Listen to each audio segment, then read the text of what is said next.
Good evening students. आज का topic है पॉलिनोमियल। तो सबसे पहले पॉलिनोमियल की डेफिनेशन समझ लीजिए।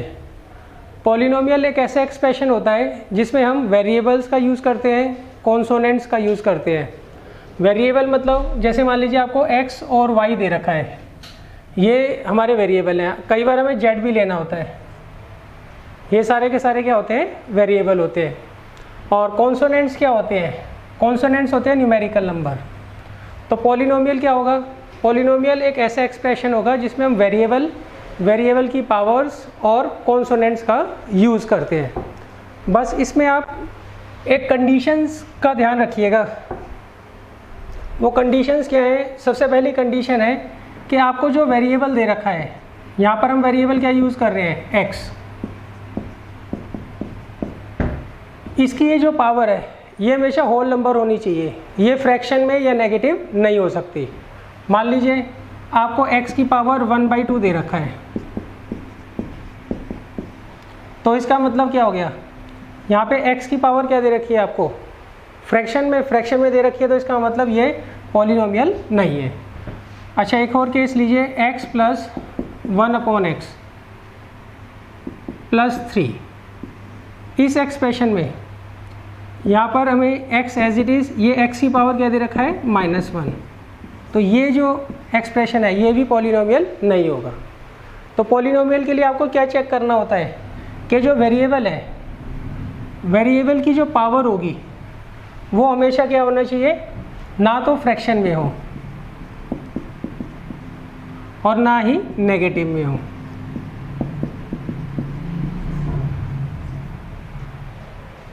जो वेरिएबल है उसकी पावर ना तो फ्रैक्शन में हो ना ही नेगेटिव हो।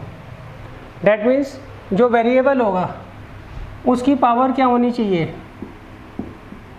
होल नंबर होना चाहिए। तो पॉलिनोमियल्स की डेफिनेशन तो क्लियर हो गई होगी सबको। अब इससे रिलेटेड कुछ वर्ड्स इसमें यूज होंगे।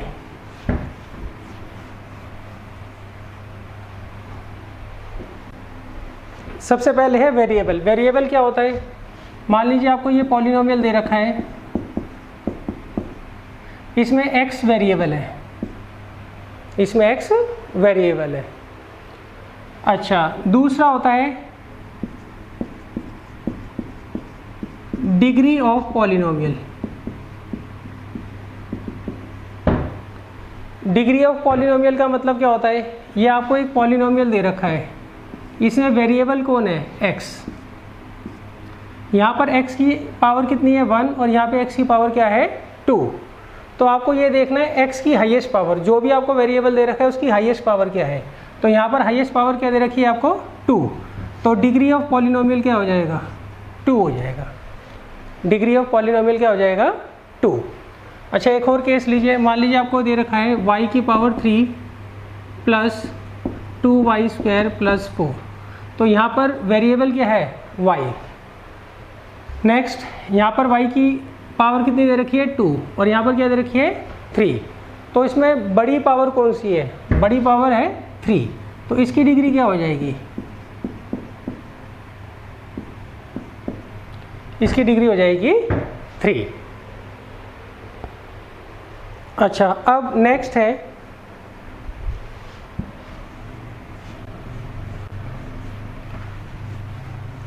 Power of polynomial. तो हमें क्लियर हो गया है। अब इसके बाद नेक्स्ट आता है जीरो ऑफ पॉलिनोमियल।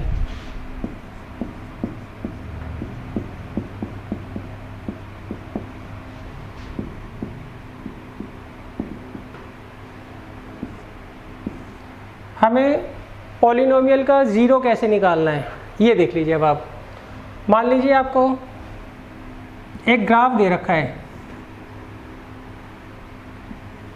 ये हमें एक पॉलिनोमियल दे रखा था, उसका हमने ग्राफ ये ड्रॉ कर लिया। तो आपको ये चेक करना है, ये जो ग्राफ है ये एक्स एक्सिस को, ये एक्स एक्सिस हो गया, ये एक्स डैश, ये वाई और ये वाई डैश। ये एक्स एक्सिस को कहाँ कहाँ काटता है? एक तो ये यहाँ काट रहा है और एक यहाँ काट रहा है। तो ये कितनी जगह काट रहा है एक्स एक्सिस को? 2 जगह। तो इसके कितने जीरोज़ होंगे? 2 जीरोज़। It has 2 zeros. इसके कितने जीरोज़ होंगे? इसके 2 जीरोज़ होंगे। अच्छा, अब अगर मान लीजिए ये आपको पॉइंट ऐसे दे रखा है, ये 1 दे रखा है, ये 2, ये 3, ये 4, ये 5 और ये 6, यहाँ 7 दे रखा है और यहाँ 8। तो इस केस में यहाँ पर x की वैल्यू क्या आ रही है? 2 और यहाँ पर x की वैल्यू क्या आ रही है? 6। अच्छा, इसके 2 जीरोज़ होंगे। उन जीरोज़ की वैल्यू क्या है? एक ज़ीरो होगा x = 2 और दूसरा ज़ीरो क्या होगा? x = 6। एक ज़ीरो होगा x = 2 और एक होगा 6। तो ज़ीरो का मतलब क्या होता है? ज़ीरो का मतलब होता है x की जो कर्व है वो x एक्सिस को जिन पॉइंट्स पे काटेगा। अब वो ये कर्व है, ये x एक्सिस को कहाँ काट रहा है? यहाँ काट रहा है और एक यहाँ काट रहा है। यहाँ का जो x कोऑर्डिनेट होगा वो इसका क्या होगा? 0 होगा। क्लियर है? तो अच्छा, अब देखिए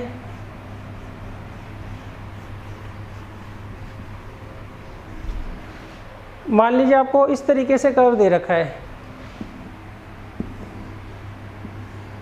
ये आपको कर्व दे रखा है मान लीजिए। अब ये जो कर्व है ये एक्स एक्सिस को तो काट ही नहीं रहा,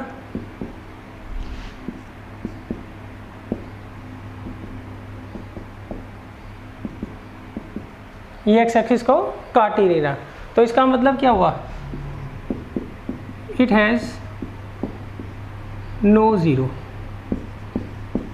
इसमें कोई भी ज़ीरो नहीं है। इट हैज़ नो ज़ीरो, इसमें कोई भी ज़ीरो नहीं है।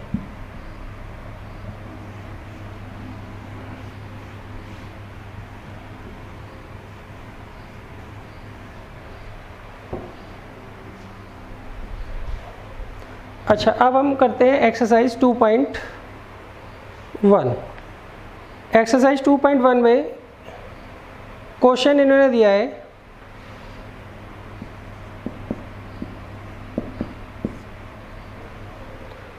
The graph of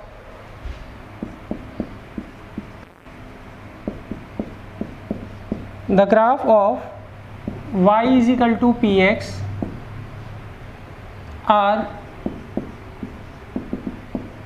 given in following figure।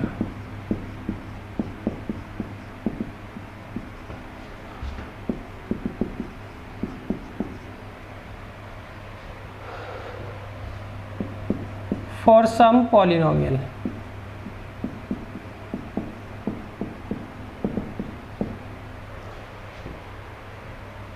p of x, find the number of zeros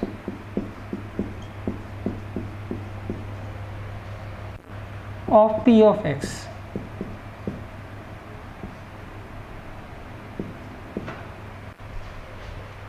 in each case।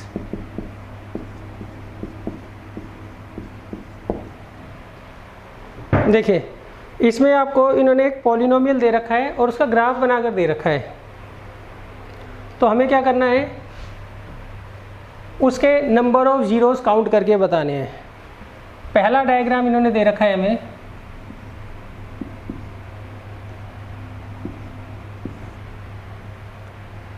इस तरीके से।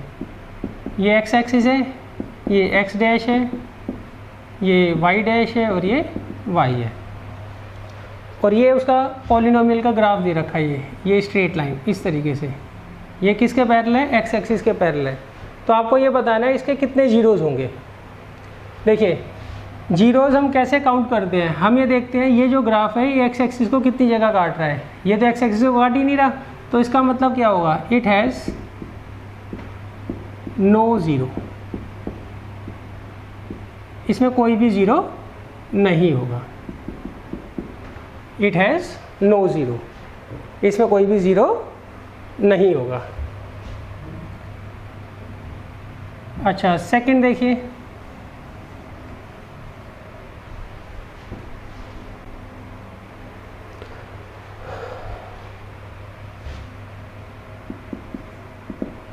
सेकंड ग्राफ इन्होंने इस तरीके से दे रखा है हमें।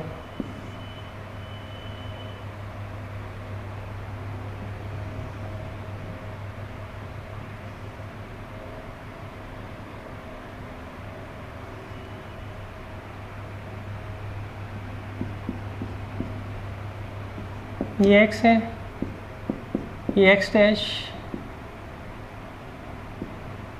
ये y और ये y डैश। अब आपको क्या करना है, ये बताना है इसके कितने जीरोज होंगे। तो अब ये देखिए, ये जो ग्राफ है ये x एक्सिस को कहाँ काट रहा है, सिर्फ यहाँ एक जगह काट रहा है। तो इसका मतलब इसमें कितने जीरोज होंगे, ओनली 1। इसके कितने जीरोज होंगे, ओनली 1, एक ही जीरो होगा इसमें।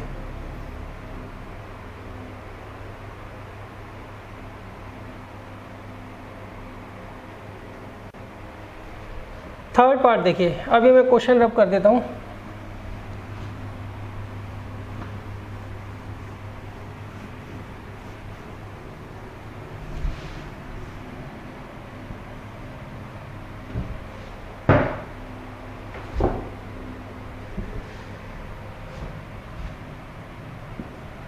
क्वेश्चन नंबर 1 का थर्ड पार्ट।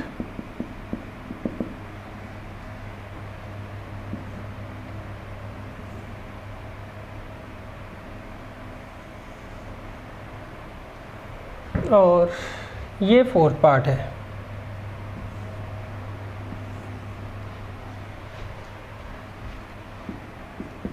ये आपको x दे रखा है, ये x डैश, ये y डैश और ये y। ये x डैश, ये x, ये y और ये y डैश। अब देखिए इस वाले ग्राफ में, अब देखिए ये x एक्सिस को कितनी जगह काट रहा है ये वाला ग्राफ। एक तो यहाँ काट रहा है, एक यहाँ और एक यहाँ। तो ये कितनी जगह काट रहा है, 3 जगह। तो इसका मतलब इसके कितने जीरोज होंगे, 3 जीरोज। और ये वाला ग्राफ कितनी जगह काट रहा है, एक और एक 2 जगह। तो इट हैज़ 2 जीरोज।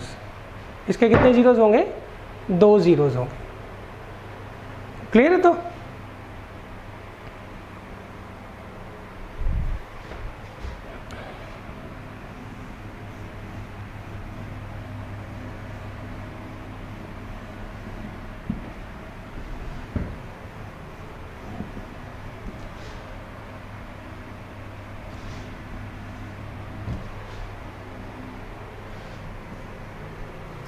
अब देखिए फिफ्थ पार्ट क्या है।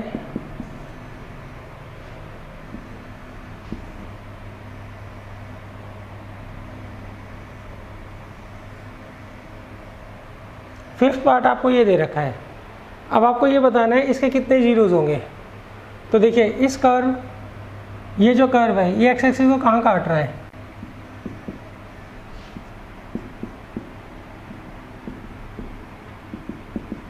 एक तो यहाँ काट रहा है, एक यहाँ और एक यहाँ। तो ये कितनी जगह काट रहा है, 4 जगह काट रहा है। तो इसका मतलब क्या हो गया, इट हैज़ 4 जीरोज। इसके कितने जीरोज होंगे, 4 जीरोज होंगे।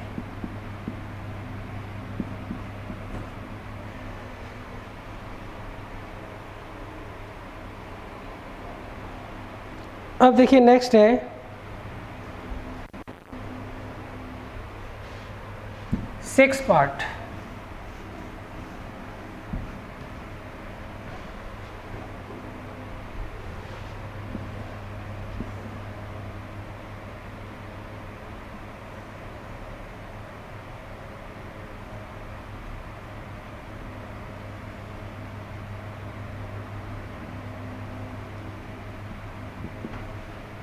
ये 6 पार्ट है।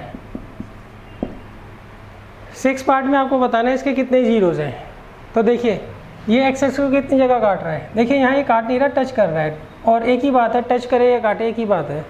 तो ये एक तो यहाँ टच कर रहा है 1 और एक यहाँ काट रहा है 2 और यहाँ थर्ड जगह वो काट रहा है। तो 2 जगह टच कर रहा है। टच और इंटरसेक्ट करने का मतलब एक ही है, मतलब इसको भी हम 0 काउंट करेंगे, इसको भी 0 काउंट करेंगे और इसको भी 0 काउंट करेंगे। तो इसके कितने जीरोज हो जाएंगे? 3। इसके कितने जीरोज हो जाएंगे? 3।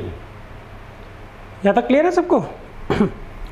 अब देखिए नेक्स्ट एक्सरसाइज पे आते हैं, एक्सरसाइज 2.2।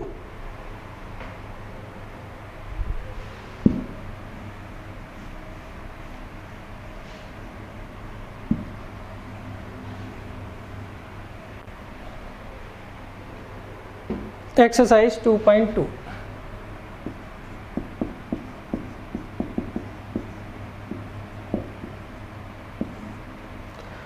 इसमें मैंने कहा है find the zeros of the following quadratic polynomials. आपको कुछ पॉलिनोमियल्स दे रखे हैं, हमें क्या करना है? उनके जीरोज फाइंड करने हैं। And verify the relationship between the zeros and coefficients. और हमें क्या करना है? उनके जीरोज और कोफिशिएंट्स के बीच का रिलेशन भी फाइंड आउट करना है। फर्स्ट क्वेश्चन का फर्स्ट पार्ट देखिए, इसमें हमें क्या करना है? ये पॉलिनोमियल दे रखा है x² - 2x - 8। हमें इसके क्या करने हैं? जीरोज फाइंड आउट करने हैं। तो देखिए सबसे पहले जब भी हमें कोई जीरो निकालना होता है पॉलिनोमियल का, या तो हम उसका ग्राफ बना लेते हैं। अब हमें यहाँ ग्राफ बनाने की ज़रूरत नहीं है। क्यों? ग्राफ बनाने में काफ़ी टाइम लग जाएगा इसका। तो फिर दूसरा तरीका क्या होता है? दूसरा इसका एल्जेब्रिक तरीका है। एल्जेब्रिक तरीके में हम क्या करते हैं? इस पॉलिनोमियल का ज़ीरो फाइंड करने के लिए इसे इक्वल टू ज़ीरो रख देते हैं। किसके बराबर रख देते हैं? इक्वल टू ज़ीरो के। और यहाँ लिख देंगे to find the polynomials of to find the zeros of polynomial x² - 2x - 8 we put this polynomial equal to 0। देखिए ये आपको पॉलिनोमियल दे रखा है, हमें क्या करना है? इसके जीरोज निकालने हैं। ये आपको पॉलिनोमियल दे रखा है, इसके हमें जीरोज निकालने हैं। तो हम क्या करेंगे? यहाँ पर इक्वल टू 0 लगा देंगे पहले। अब नेक्स्ट हम क्या करेंगे? इसका मिडल टर्म करेंगे। मिडल टर्म में 9th में कर ही रखा है। वो कैसे करते हैं? हम फर्स्ट और लास्ट की मल्टीप्लाई कर लेते हैं। कितना आएगा? -8x²। तो आप अभी इसको ही सिर्फ कंसीडर करो, -8 आ रहा है। -8 के हमें ऐसे फैक्टर्स करने होते हैं जिनका सम कितना है? -2 आए। -8 के हमें ऐसे फैक्टर्स करने हैं जिनका सम कितना है? -2 आए। यहाँ तक क्लियर है सबको? अच्छा अब देखिए -8 के फैक्टर्स क्या क्या होंगे?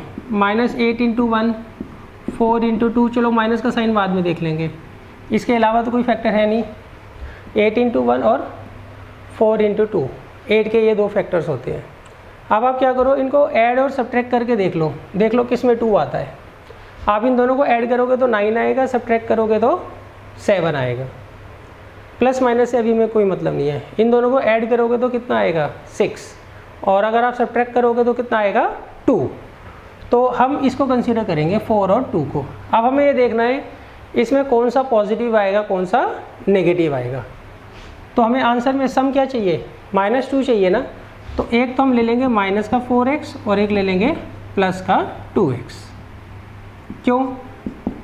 इनको जब आप ऐड करोगे तो -2x आएगा और मल्टीप्लाई करोगे तो कितना आएगा? -8x²। यहाँ तक क्लियर है? पहले आप फर्स्ट और लास्ट की मल्टीप्लाई कर लीजिए। फर्स्ट और लास्ट की मल्टीप्लाई करके कितना आ रहा है? -8x²।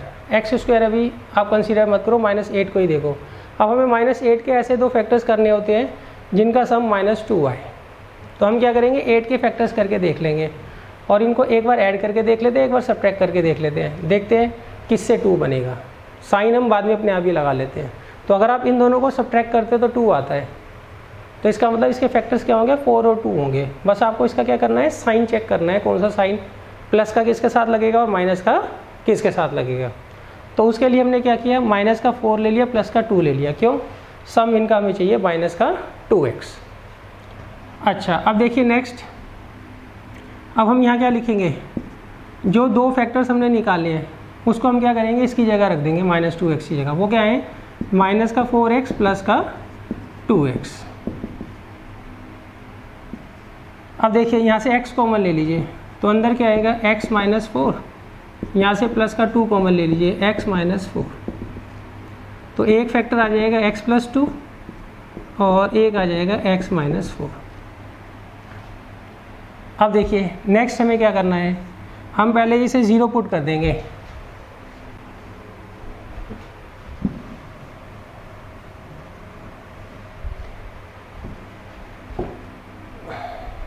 x प्लस 2 को 0 पुट कर देंगे तो x की वैल्यू क्या आ जाएगी, इधर जाएगा तो -2। और नेक्स्ट x माइनस 4 को 0 पुट कर देंगे, ये इधर चला जाएगा तो x कितना आ जाएगा 4। तो ये दो हमारे पास जीरोज आ गए, एक इसका 0 होगा -2 और एक होगा प्लस का 4। तो हमने जीरोज तो निकाल लिए। अच्छा सेकंड पार्ट है इसका, सेकंड पार्ट जो है इसका, उसमें उन्होंने बोला है इसके जो जीरोज आए हैं -2 और 4, इनका और इनके जो कोफिशिएंट्स हैं उनके बीच में आपको क्या करना है, रिलेशनशिप निकालना है। सही है, इस क्वेश्चन का मतलब समझ लो। देखिए हम क्या करते हैं, जब भी दो जीरोज निकालेंगे उसमें से एक का नाम तो अल्फ़ा लिख देंगे और एक का नाम बीटा लिख देंगे।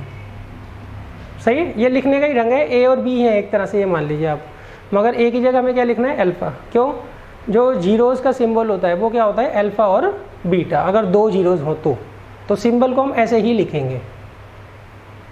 अच्छा अब देखिए, अब हमें एक तरीके से ना चेक करना है ये हमारा जो आंसर आया है, ये दोनों जीरोज़ जो हमारे आए हैं ये सही है या गलत है। तो उसके लिए हम क्या करते हैं, दो फार्मूलेज हमें याद करने हैं। एक है अल्फ़ा प्लस बीटा का, अल्फ़ा प्लस बीटा का फार्मूला होता है minus coefficient of x upon coefficient of x square. तो हमें ये चेक करके बताना है। और एक फार्मूला होता है अल्फ़ा इंटू बीटा का, वो होता है constant term upon coefficient of x square. Clear है। तो हमें अब क्या करना है, ये दोनों के दोनों क्या है, रिलेशंस चेक करके बताने हैं सही है या गलत है। यहाँ तक तो क्लियर है सबको। अच्छा अब देखिए ये हम किस तरीके से चेक करते हैं।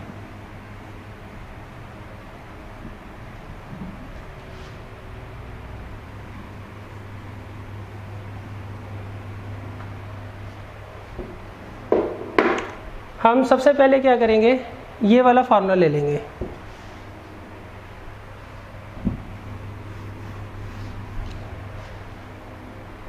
सबसे पहला फार्मूला किसका था, अल्फ़ा प्लस बीटा का। तो यहाँ चेकिंग लिख दीजिए।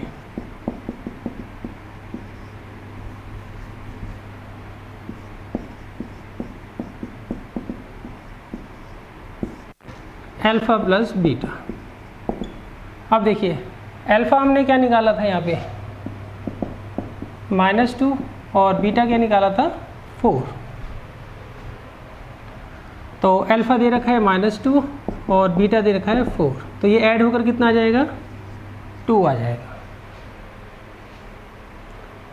और इसकी दूसरी साइड क्या था, minus coefficient of x upon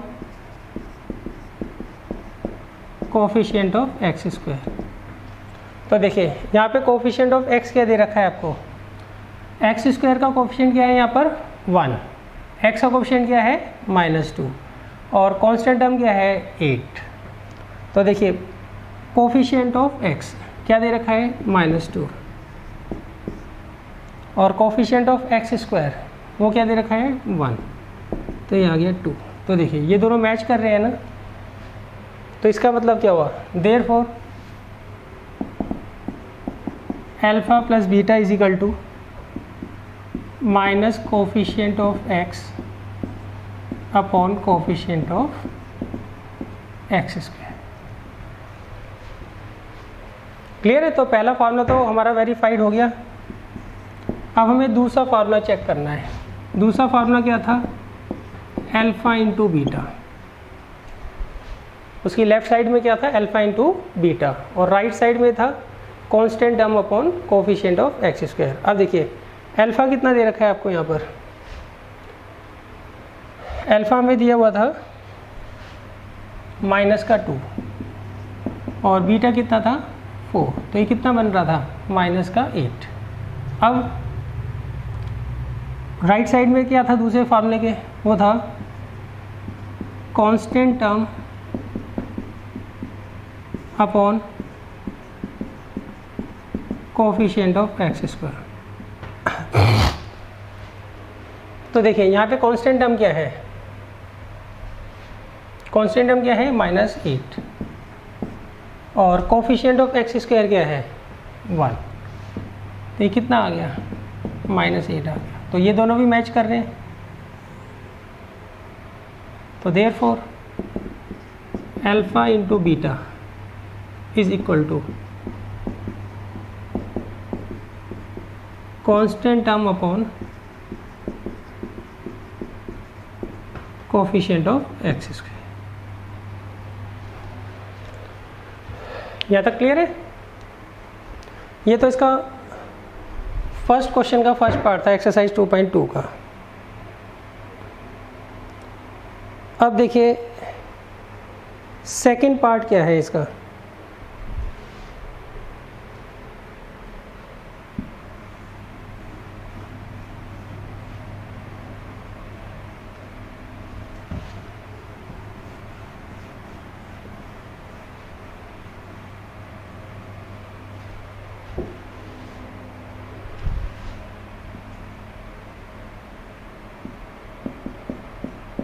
इसमें आपको पॉलिनोमियल दे रखा है 4s की पावर 2 -4s + 1। हमें इसके जीरोस फाइंड आउट करने हैं और नेक्स्ट जीरोस फाइंड आउट करने के बाद हमें क्या करना है, इनके कोफिशिएंट जो है वो भी वेरीफाई करने हैं। कोफिशिएंट्स और जीरोस के बीच का रिलेशन वो भी वेरीफाई करना है। अच्छा, इसमें एक बात ध्यान रखना, यहाँ पर जो वेरिएबल है वो s है। पहले वेरिएबल क्या था x, अब क्या है s। तो इसका आप ध्यान रखना बस कि जहाँ जहाँ x लिखा हुआ था वहाँ पे क्या आएगा, वो s आएगा। अच्छा, सबसे पहले to find the zeros of this polynomial, हम इसको किसके बराबर रख देंगे, 0 के बराबर रख देंगे। अब नेक्स्ट हम क्या करेंगे, इसका मिरर टर्म कर लेंगे, मिरर टर्म स्प्लिट कर लेंगे। उसका तरीका क्या है, फर्स्ट और लास्ट की मल्टीप्लाई कर लीजिए, कितना आ रहा है 4। 4 के हमें ऐसे फैक्टर्स करने हैं जिनका सम क्या है -4 है। तो अभी आप साइन को रहने दीजिए। 4 के फैक्टर्स देखिए क्या होता है, एक तो 1 × 4 और एक 2 × 2 = 4। अब इनको एक बार ऐड करके देख लो और एक बार सब्ट्रैक्ट करके देख लो। इन दोनों को ऐड करो, कितना आ रहा है 5, सब्ट्रैक्ट करो कितना आ रहा है 3। तो 4 तो बन नहीं रहा, इन दोनों को ऐड करो कितना आ रहा है 4, सब्ट्रैक्ट करो 0। तो ऐड कर आ रहा है ना हमारा 4। तो इसका मतलब इसके फैक्टर्स क्या होंगे 2 और 2। बस साइन हमें एडजस्ट करना है। साइन एडजस्ट करने के लिए हमें क्या करना है, हमें -4 लाना है ना। दोनों फैक्टर्स क्या हो जाएंगे -2 और -2, एस हम साथ में लगा देंगे। तो फैक्टर्स क्या हो जाएंगे इसके -2s -2s, तो आएगा 4s² -2s -2s + 1 = 0। तो ये